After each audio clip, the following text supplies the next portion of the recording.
लीजिए फूलों के आकार के सुंदर, क्रिस्पी और स्वादिष्ट फूल समोसा बनके तैयार हैं। जब भी कभी आपको कुछ नमकीन और स्पेशल खाने की क्रेविंग हो तो ये समोसे बनाइए, बड़ी आसानी से बन जाते हैं। नमस्कार। त्योहारों में अक्सर मिठाइयाँ खाने के बाद मन करता है कि अब कुछ नमकीन खाया जाए।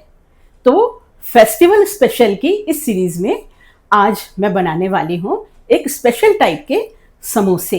ये समोसे काफी कुछ फूल जैसे लगते हैं, इसलिए हम इनको कह सकते हैं फ्लावर समोसे या फूल समोसे। ये क्रिस्पी समोसे दिखने में तो बहुत क्यूट है ही, बनाने में भी बहुत आसान है और खाने में बड़े स्वादिष्ट।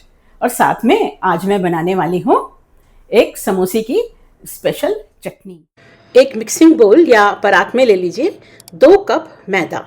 आप इसे आटे से भी बना सकते हैं, पर मैदे से ये ज़्यादा क्रिस्पी बनते हैं। अब इसमें मैं डाल दे रही हूँ आधा टीस्पून अजवाइन।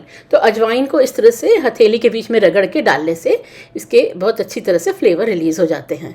साथ में मैं इसमें डाल दे रही हूँ आधा टीस्पून नमक और 3 टेबल स्पून पिघला हुआ घी। तो ये घी इस मैदे में मोयन का काम करेगा और समोसों को अच्छा फ्लेकी बनाएगा। अब मैं इस मिश्रण को अच्छी तरह से मिक्स कर लेती हूँ जब तक ये बिल्कुल सब जगह एक जैसा होमोजेनियस ना बन जाए। आप इसे चाहें तो इस तरह से हाथों के बीच में भी रब कर सकते हैं। तो हम ये चाहते हैं कि घी जो है पूरे मैदे में अच्छी तरह से मिक्स हो जाए। आजकल मेरी ये फेस्टिवल स्पेशल सीरीज़ चल रही है, तो इसमें मैं त्योहार के लायक अच्छी अच्छी रेसिपीज़ डाल रही हूँ। और अगर आप आगे भी ऐसी रेसिपीज़ देखना चाहते हैं तो मेरे चैनल को सब्सक्राइब ज़रूर कर लीजिए, जिससे कि आपको जैसे ही नया वीडियो रिलीज़ होगा नोटिफिकेशन मिल जाएगा। देखिए ये मैदा जो है मुट्ठी में अच्छी तरह से बंध रहा है। इसका मतलब है कि इसमें मोयन प्रचुर मात्रा में है और इतना मोयन काफ़ी है। अब मैं इसमें थोड़ा थोड़ा पानी डालकर मैदे को मार लेती हूँ। हमें एक हार्ड डो तैयार करना है, तो इसलिए आप एक साथ खूब सारा पानी मत डाल दीजिएगा। ऐसे ही थोड़ा थोड़ा पानी डालते जाइए और मिक्स करते जाइए।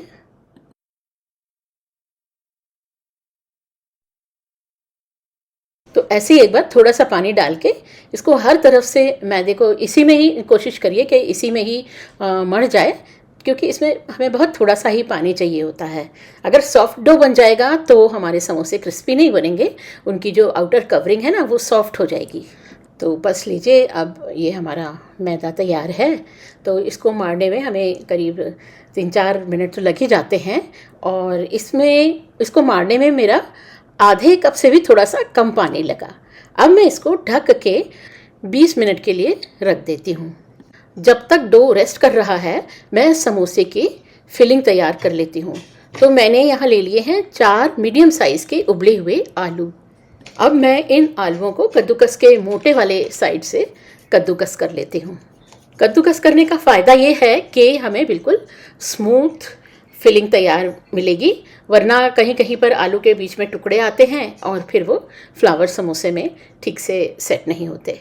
तो मैंने सारे आलू कद्दूकस कर लिए हैं। मैंने एक पैन गैस पे रख दिया है और उस पर डाल दे रही हूँ मैं 2 टेबल स्पून कुकिंग ऑयल। जब तेल गर्म हो जाए तो इसमें डाल दीजिए 1 टीस्पून जीरा। जब जीरा तड़कने लगे तब मिलाइए 1 पिंच हींग।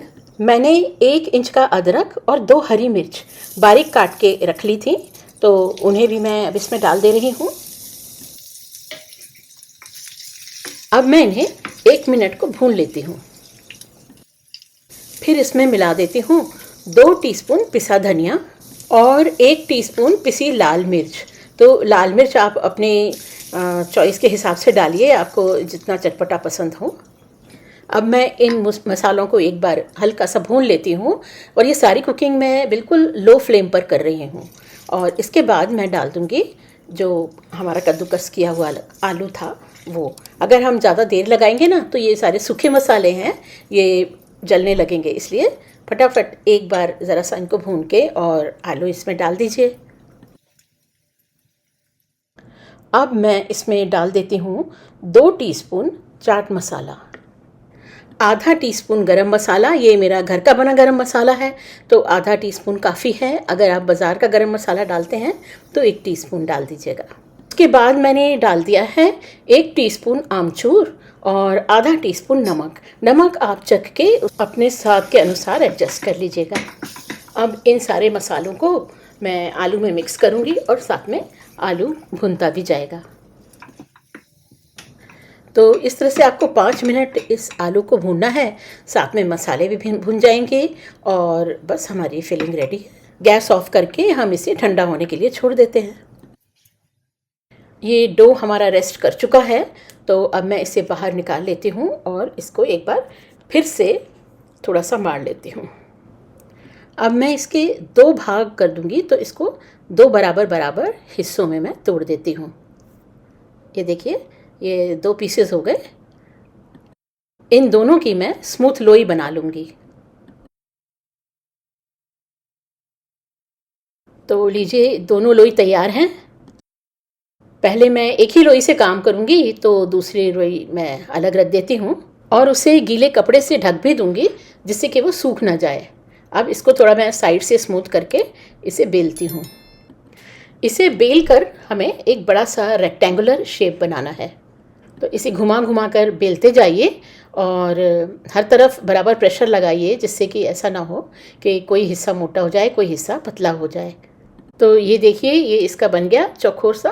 आप चेक कर लीजिए, जहाँ से भी मोटा लग रहा हो ना, उस तरफ ही बेलन मार दीजिए। और बहुत एकदम स्क्वायर तो नहीं बना, मैं थोड़ा सा कॉर्नर से खींच दे रही हूँ, ज़्यादा खींचूंगी तो ये टूट ही जाएगी। तो इस तरह से हमें एक बड़ी सी शीट तैयार करनी है। देखिए, ये बहुत मोटा नहीं रखना, पतला ही रखना है। तो बस एक शीट तैयार हो गई। बस इसी तरह से दूसरी लोई को बेलकर भी हम एक शीट बना लेंगे। तो बस लीजिए, ये दूसरी शीट भी तैयार है। बस ये भी हो ही गई। आप दोनों शीट्स को चेक करके देख लीजिएगा, उनके साइज़ बराबर ही होने चाहिए। अब इस शीट पर मैं आलू की फिलिंग डाल देती हूँ। फिर इस आलू को हमें पूरी शीट पर फैला देना है, जिससे कि पूरी शीट के ऊपर एक पतली सी आलू की लेयर बन जाए। तो देखिए, इस तरह से पूरी शीट पर हमें ऐसे करके यूनिफॉर्मली आलू को फैला देना है।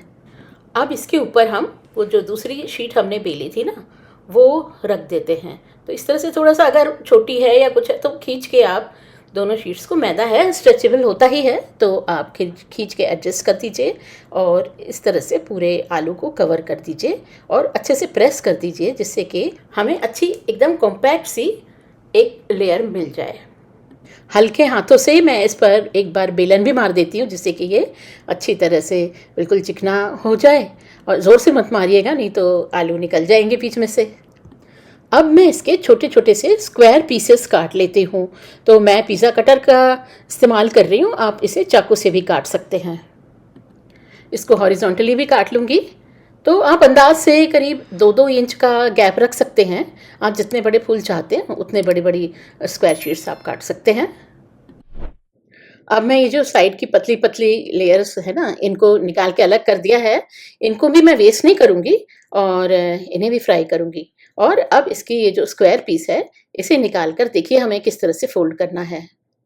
पहले एक तरफ के आमने सामने वाले कॉर्नर्स को चिपका देना है और उसके बाद दूसरी साइड से दूसरे आमने सामने वाले कॉर्नर्स को भी चिपका देना है। तो बस ये एक फ्लावर समोसा बन गया।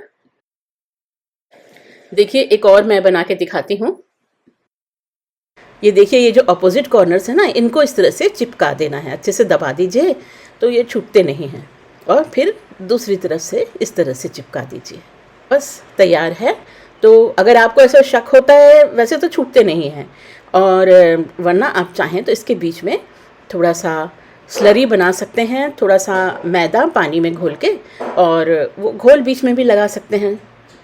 ऐसे ही सारे फूल हम बना के तैयार कर लेंगे। मैंने एक कढ़ाई में तेल गरम होने के लिए रख दिया था। जब तेल मीडियम गरम हो जाए तब उसमें ये फ्लावर समोसे तलने के लिए डाल दीजिए। तो इसमें हमें बहुत तेज़ गरम तेल नहीं यूज़ करना है, वरना समोसे अंदर से कच्चे रह जाएंगे। तो आप मीडियम गरम ही रखिए, और एक बार जब तेल गरम हो जाए तो फिर गैस को हल्का ही कर दीजिए। ये समोसे 2 बैच में फ्राई करूँगी। ये पहला बैच 8 समोसे का मैंने डाल दिया है। शुरू में 2-3 मिनट आप इनको बिना चलाए ही तलने दीजिए, और जब थोड़ा सा ये तल जाए तब जाके आप इन्हें चला सकते हैं। जब एक तरह से ये हल्के गुलाबी से होने लगे तो इनको पलट दीजिए और दूसरी तरफ से भी सेक लीजिए। बस गैस हल्की ही रखिएगा, तेज़ मत करिएगा। तो अब देखिए ये सिक गए हैं, गुलाबी गुलाबी से हो गए ना। तो अब मैं इनको टिश्यू पेपर के ऊपर निकाल ले रही हूँ। और इस बीच मैंने बाकी के भी समोसे फोल्ड करके तैयार कर लिए हैं। इसके बाद उनको भी फ्राई कर लूँगी। अब ये सेकेंड राउंड भी फ्राई कर लेते हैं।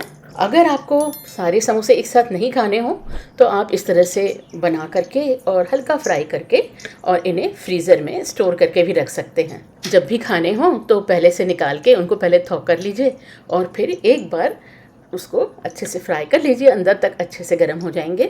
इसी तरह से अगर आपको फ्राइड नहीं खाने हैं तो आप इनको एयर फ्रायर में भी फ्राई कर सकते हैं या फिर अवन में बेक भी कर सकते हैं। वो जो मैंने किनारे की ट्रिमिंग्स रखी थी ना, उनको भी मैं फेंकूंगी नहीं। देखिए इस तरह से इनको गोल गोल घुमा के हल्का सा ट्विस्ट करके ट्विस्टीज़ बना ली। ये देखिए इस तरह से इनको ना ऐसे बस बीच बीच में से ऐसे गोल गोल सा घुमा देते हैं। तो इसका थोड़ा सा शेप आप जैसा भी चाहें, जिस तरह का भी शेप चाहें, बस हमारा पर्पस यही है कि हम कुछ भी चीज़ वेस्ट क्यों करें। एक तरफ तो समोसे तल ही रहे हैं, मैंने दूसरी गैस पर चटनी बनाने की तैयारी शुरू कर दी है। मैंने ले ली है 1/4 कप चीनी। आप चीनी की जगह गुड़ भी यूज़ कर सकते हैं। और उसमें डाल दिया आधा कप पानी। बस अब इस पानी में धीरे धीरे चीनी घुल जाएगी। इस बीच मैं इसमें डाल देती हूँ आधा टीस्पून काला नमक और 1 टीस्पून काश्मीरी लाल मिर्च। इससे चटनी चटपटी तो थोड़ा बहुत बनेगी ही और साथ में इसका रंग भी बढ़िया लाल सा आ जाएगा।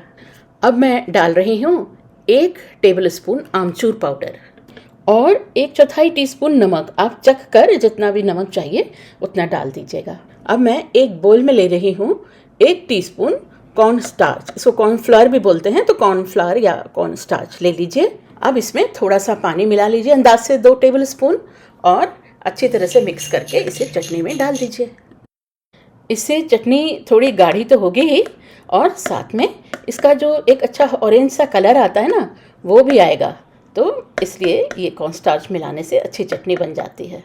जब 2-3 मिनट खदका आ जाए तब आप समझिए कि चटनी बन गई है। अभी तो थोड़ा पतली लग रही है, लेकिन रखे रखे हल्की सी गाढ़ी हो जाएगी। बाकी इसकी चटनी थोड़ी पतली ही होती है। तो बस अब मैं गैस बंद कर दे रही हूँ। ये लीजिए, फ्लावर समोसे तैयार हैं। अब मैं एक समोसा ट्राई करके देखती हूँ। वैसे गर्म बहुत है, फिर भी ट्राई करती हूँ।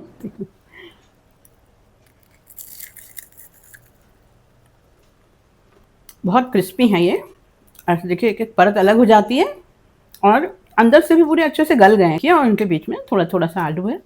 बढ़िया कुरकुरे और चटनी भी बहुत अच्छी बनी है। लीजिए, फूलों के आकार के सुंदर, क्रिस्पी और स्वादिष्ट फूल समोसा बनके तैयार हैं। जब भी कभी आपको कुछ नमकीन और स्पेशल खाने की क्रेविंग हो तो ये समोसे बनाइए, बड़ी आसानी से बन जाते हैं। और अगर आपको मेरा वीडियो अच्छा लगा हो तो इसे लाइक कर दीजिए और फ्रेंड्स और फैमिली के साथ शेयर भी कर दीजिए।